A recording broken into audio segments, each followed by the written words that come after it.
Ahojte, ďalšia rada zo nemeckej značky Ground Zero, ktorú by som vám chcel predstaviť, je séria Competition. Séria Competition je robená pre auta, ktoré majú byť fakt, že hlasné. Ale čo týka zosilovačov monoblokov, ktoré majú v ponuke, ich veľká výhoda je, že sú malé a poskytujú veľmi vysoký výkon. Je to robené trošku ináč, ako sú klasické digitálne zosilovače. My to voláme, že sú brazílske a za nás je veľmi dobrý, je to veľmi dobrý pomer cena výkon. Najmenší zosilovač, ktorý majú v ponuke, je 1500. Je to vlastne vo verzii M1, M2. To označenie M1, M2 značí to, že do jakej impedancie je stabilný. My máme vlastne u nás M2, je to stabilné na 4 alebo na 2 ohmy s výkonom 900 na 1350 W a cenovkou 349 €. M1 je v tej istej cene, len je stabilná ešte aj na 1 ohm. Máme tu potom 3000, ktorá je vlastne od 1500 už trošku je širší ten zosilovač. Je tiež vlastne to verzia M2, je stabilná vlastne na 2 ohmy najmenej a výkon je 1800 na 2900 W RMS 4,2 ohmy. A cenovka je 399 €. Takže poskytuje vlastne väčší výkon. Skoro raz taký výkon poskytuje a poskytuje za 50 € viac. Takže tam nie je až taký veľký rozdiel. Za nás je to stále ešte taký rozmer, ktorý si viete strčiť do auta hocikam, dať namontovať hocikam a bude to super. Tieto zosilovače oproti rade inej nemajú možnosť vysokej úrovne, takže vlastne musíte ho zapájať cez prevodník alebo cez procesor. My to vždycky vlastne robíme cez procesor. Ale vždycky je tam vlastne káblové ovládanie, vďaka ktorému dokážete vlastne štelovať, koľko chcete basov, na jakej pestičke, v jakej vašej situácii. A najväčší zosilovač, ktorý tu vlastne my máme momentálne, je 6000. Tá 6000 vlastne to je verzia M1, tak je stabilná aj do 1 ohmu. Výkon má 1850 a na 3250 má na 2 ohmy a na 1 ohm má 5000 W RMS. S tým, že vlastne cenovka je 799 €, čo je za nás, keď nekryjete zosilovače stály Myland, dneska to je akož dobrá cena. Takisto má tam vlastne možnosť káblové ovládania a nemá vysokú úroveň. Majú ventilátor, takže pri niektorých montážach to môže byť kvázi počuť, ale je potrebné ten výkon chladiť, takže keď to je strčené niekde v podlahe alebo niekde nie je to vôbec počuť, je to úplne super.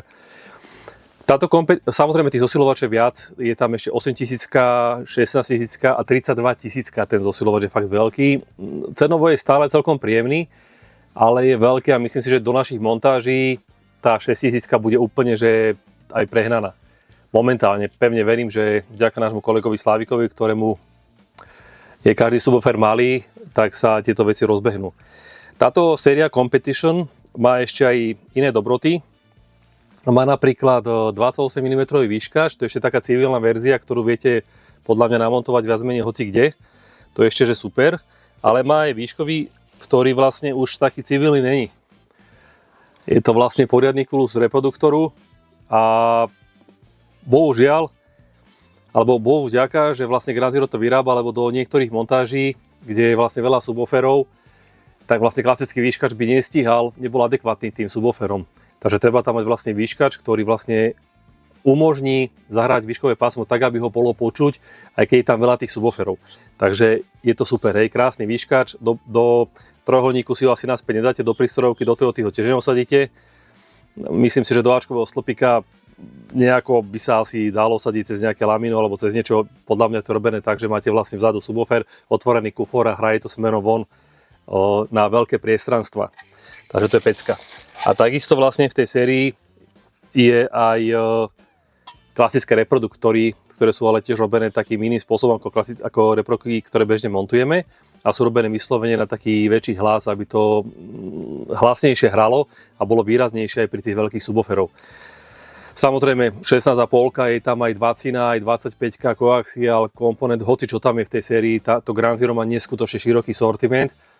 A preto my s ním robíme, lebo do každého auta vieme adekvátny systém namontovať alebo nastaviť, či už je zákazník zosilovač od 100 €, alebo máme tu aj zosilovač za 1000 €, 6 kanál Uranium SQ, ktorý je perfektný, mám ho v aute a vyškače a je super.